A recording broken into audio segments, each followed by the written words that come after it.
ഞാൻ മണിപ്പൂർ വന്നിട്ട് ഇപ്പം 2 വർഷം കഴിഞ്ഞതേ ഉള്ളൂ. പക്ഷേ നോർത്ത് ഈസ്റ്റിൽ 1997 തുടങ്ങി നോർത്ത് ഈസ്റ്റ് ഏരിയയിലുണ്ട്.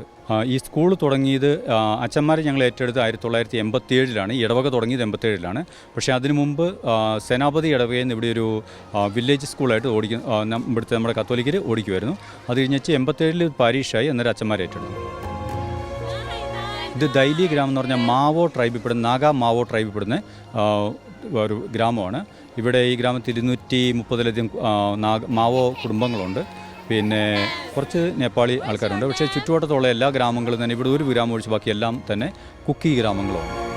ഇവിടെ 10ാം ക്ലാസ് വരെ ഉണ്ട്. ഈ വർഷം 1000 പിള്ളേർ ഇപ്പോൾ ഉണ്ട്.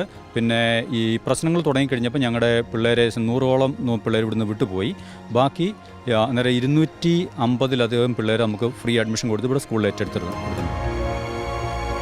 ശരിക്കും അവർ ഇവിടെ പിള്ളേരുടെ ഭാവി ശരിക്കും നഷ്ടപ്പെടുവാണ്. കാരണം പലർക്കും സ്കൂളിൽ ഇപ്പോഴും വരാൻ പറ്റുന്നില്ല.